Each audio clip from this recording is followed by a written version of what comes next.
So, Imam Sahib mentioned the virtues and the um, Quranic verses on performing Hajj and Umrah regularly and the benefits and the rewards therein.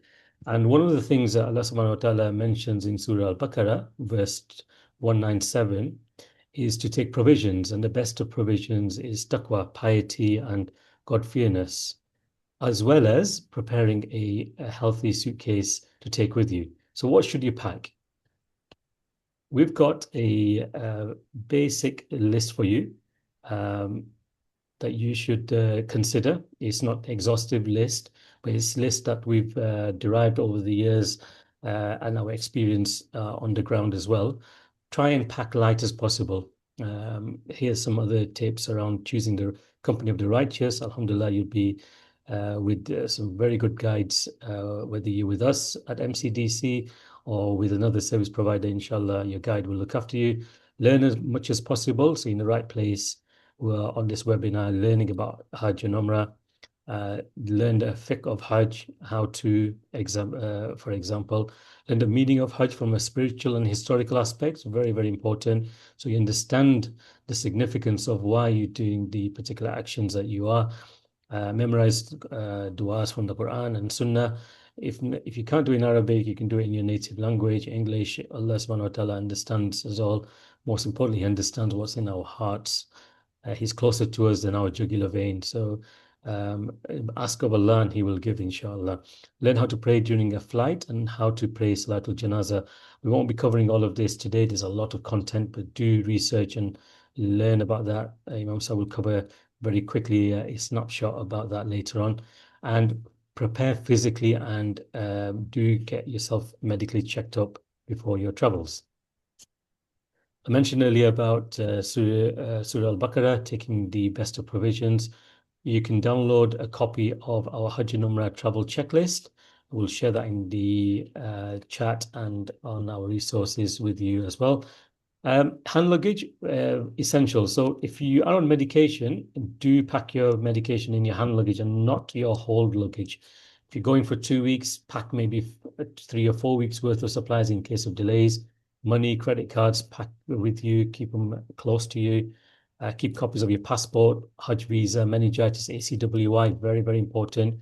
You'll need to present that at departures, otherwise you'll be denied boarding, and a copy of your passport photo, just in case we need to identify and go out looking for you in case you get lost. Valuables, again, keep them tucked with you, zipped and in your hand luggage. Extra pair of clothes in case your luggage goes missing. Occasionally these things happen. Snacks, energy bars, electrolytes, you might want to consider taking them with you as well. Unlock smartphone, very, very important, especially with apps that are preloaded. And we covered that in our logistics webinar just a few days ago. We'll share a list with you as well as a charger, most importantly, a power bank. Learn how to use WhatsApp and in particular sharing locations within WhatsApp. Our group in particular, and I'm sure other groups as well, will be using location services to help you navigate the holy sites, especially on the day of Eid, on the 10th of Zulhijjah. Everybody gets split up. We do our best to keep the groups together. People who want to do things on their own. It's a very, very busy day from going from Jamarat to getting your Hajj Qurbani done, to going for Tawaf Ziyarah, getting to Makkah, and then back to Mina. And occasionally people do go astray. So invest in learning about using location. And if you have the elderly or those who are not tech savvy, perhaps consider getting a GPS or an AirTag, certainly for your luggage, but also to pop it on them or stitch it into their belts or bags, just so that you can easily locate them. In your Hajj suitcase, if you're going to Makkah first, make sure your ihram towels for men. Actually, if you're going Makkah first, you need to actually have them in your hand luggage, or most certainly putting them on. Especially if you've got a transit flight, then you need them in your hand luggage and you'll be able to put them on. But do consider, if it's anything less than 2 hours, to perhaps certainly put the bottom part of your ihram on at the airport, perhaps at London Heathrow or Manchester, or wherever else you're flying from, in case you don't have time at the transit airport. Waist pouch or a Hajj belt, very important, comfortable and modest clothes for both men and women. Women wear the normal clothes during Ihram or the state of Ihram. Slippers, sandals, and comfortable shoes, wear them in prayer. And ultimately, we keep saying this to our groups and equally applicable to all Hujjaj. You are responsible for your own luggage, so make sure that you know when somebody takes your suitcase, it's loaded onto the bus.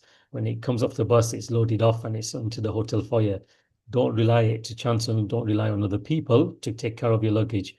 When it comes to it, people just rush, look after their own, and yours will be left behind. So some of the essentials, like I mentioned earlier, it's not an exhaustive list, but certainly most important stuff. We covered documents, passport, valuables. In terms of your clothing, ihram sets, lightweight clothing, undergarments, slippers, trainers, toiletries, or whatever you need. Make sure they're unscented, especially in the state of ihram.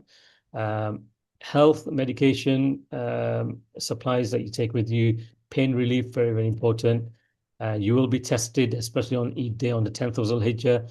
And you will be performing Tawaf Ziyarah. You'll get back to Mina at some point, and it's probably one of the best sleeps you will have because you will be absolutely exhausted. But be prepared for that. Blister care. We see year on year people developing blisters with footwear, no matter how good they are. Take first aid kits with you. Just a small one will be sufficient. There are clinics, triage clinics within your camps in Mina, and where we, as in the European or the Hajj B2C or Nusuk Hajj, is located in Al Muasim. You've got the Mida Al Wadi hospital as well, should the need arise and you need to access healthcare. But there's loads of healthcare facilities dotted in and around Mashair, which is Mina, Muzdalifah, Arafah, but also near Haram in Mecca, also in Medina. Electronics, your phone charger, very important. Take an eSIM or a SIM on arrival because with a data package, your group will communicate using data technologies. And all the apps are working on that. You'll need the Nusuk app, obviously, for your Rhoda. So very important you invest in that. And then also invest in smart tags and air tags to help you locate your valuables and your suitcases. Check with your service provider on what will be supplied within the nights of Muzdalifah. In Mina, whether it's in Majr al-Kabsh, whether it's in Camp 72, whether it's Al Muasim, you have sofa beds, you have the travel pillows, sorry, you have pillows and you have sheets, but you may want to consider an inflatable travel pillow for Muzdalifah. Some service providers will be giving you sleeping bags. We at MCDC will be providing sleeping bags to our Hujjaj. I'm not sure about other service providers, but do check what they will be supplying. Mentioned about communication. These are the three main mobile phone service providers in Saudi Arabia. You can pick up their SIM cards on arrival into Saudi, not necessarily at the airport. It's probably easier during Umrah season to pick up at the airport, but when you're traveling as a group, it's probably a bit difficult. But if you're on your own, you'll be able to pick up a SIM card at the airport, top it up and go.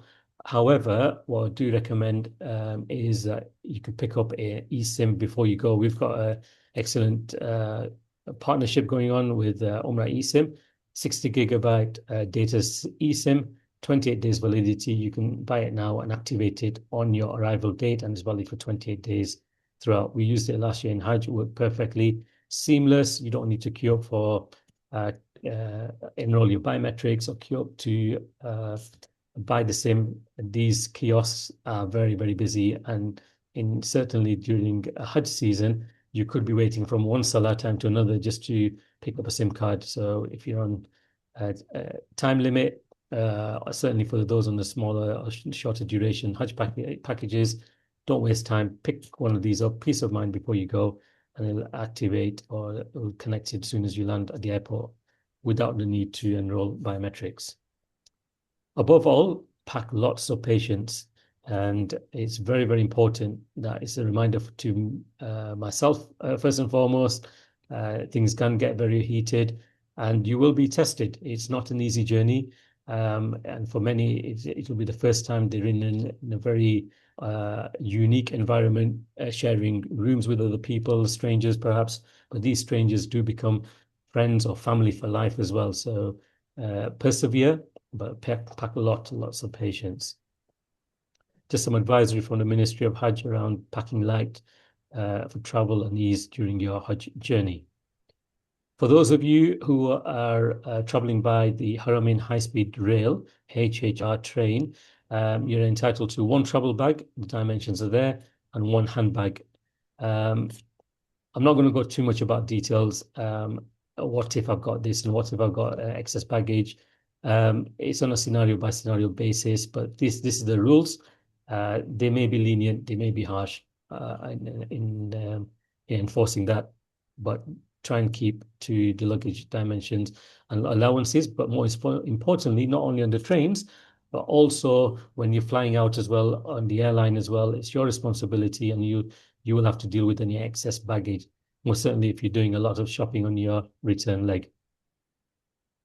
That's me covered.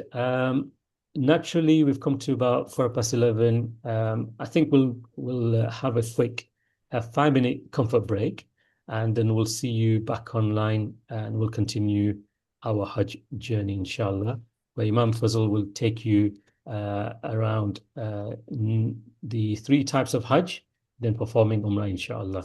We'll see you back after the break, inshallah.